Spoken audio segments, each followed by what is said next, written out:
Hey guys, welcome back to the channel. And this video we're gonna talk about what are components in React.js. And if somebody would ask me, Mayank, please tell me what are React components in a single line, then I would say React.js components are the basic building blocks of our application. So with that said, let's get started and keep watching this video till the end. Alright guys, so as I said before, components are the basic building blocks of our React application. And now you must be wondering, oh boy, you have said it 2 times. Tell me something more about components now. So let me tell you, for what purpose you can use or make components in your application. So, so you can have different components inside your application for different purposes. In this case, as you can see, we have a header component, we have a side nav component, we have a main content component, and also a footer component. That basically depends on the requirement of your application that you are going to make. So let's just see a real application, that is Amazon. So as you can see right away that we have this header right in this application. Okay, we have this different component called header.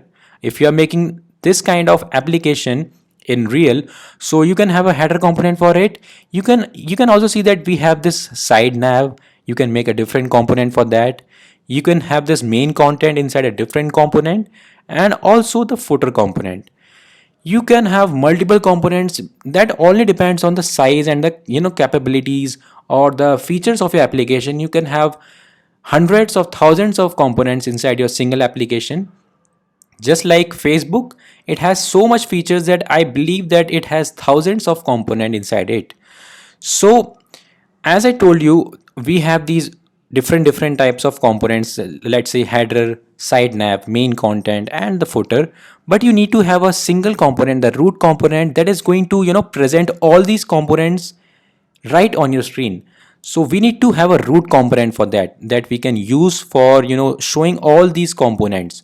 So in our last video we saw we had app.js file as a root component. So if we go to the app.js file, in that case, so I can show you that in the index.js, as we clearly defined that the root element is going to be the app component, and inside the app component here you can see we have a different component called child component. So this component could be anything. It could be your header, it could be your footer, it could be both, or along with that you can also have a main content. In this case I only have this main component for the main content of the application. I don't have any header, footer, and anything like that in this application. I only have the main content only. So this is all about the purposes for which you can use the components. So now that we know that we can have different type of components for different purposes, we also should know about in which kind of file do we need to write these components. So as you can see right here, we have app.js.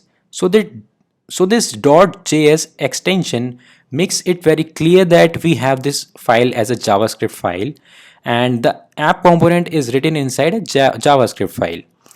So in this case we have this app component which is of type functional component. And so far I haven't talked about the types of components. So now let's just talk about what are the type of components in React.js.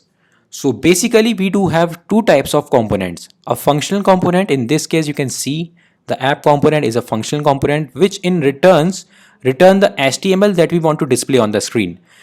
I know you would say that this is not a basic HTML. This is basically JSX, about which I will talk in the upcoming videos. So please stay tuned. Let's just talk about the second component, that is a class component. So a class component looks like this. We need to write class, the name of the component, and it extends component class from React. Alright, so the class component basically need to have a render method inside which we need to return our HTML, or you can say the JSX in this case. Those who are thinking that what is JSX, please don't worry about that. I will tell you about what is JSX in the upcoming videos. You will get the complete clarity of things, and you will be able to connect the things in between those videos. Whatever things I have just named, you would be able to recollect all of that, and you would say yes, I know it clearly now. So if we talk about the difference between a functional component and a class component like child component, so a class component is basically called a stateful component because it has states, And now you would say that what is a state? So I will let you know about states in the upcoming videos. But for now, just remember and just please make a note that this is the basic difference that used to be there in a functional component and a class component. But after the introduction of React hooks, this gap between functional component and class component has been filled, because earlier functional component used to be called as stateless components, but after the introduction of React hooks, the functional component is no less than a class component. It can do all the things majorly which a class component can do. So we do follow some methods, a life cycle inside a class component. We do have some methods that we need to call to make changes accordingly, whereas we don't have any conventional life cycle inside a functional component. Functional component, as I said, are basically the functions that we write in basic JavaScript. These are similar to that, and I think that's all about the difference between these two, the functional component and the class component. So let's just summarize whatever we have learned in this video. So components are basically the basic building blocks of our React application. You can have it for different purposes, for the header, for the side nav, for main content, for footer. But don't forget that we need to have a base component or called a root component to show all of them at a same place. The second thing is that it is written in a JavaScript file which has an extension .js. And the last but the not the least is the types of component that are functional component and class component.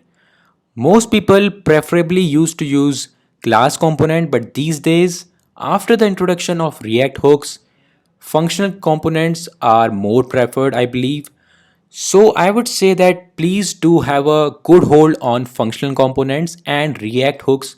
And also please note that functional component used to be called the stateless component. They are no more stateless after the introduction of React hooks. This is very important for now because the scene of React.js has been completely changed. The component thing has been completely, enhanced after the introduction of React hooks. I've said it several times just because you can just remember this, that I have told you about React hooks. I have told you about statelessness that used to be there in functional components and which is not there now after React hooks.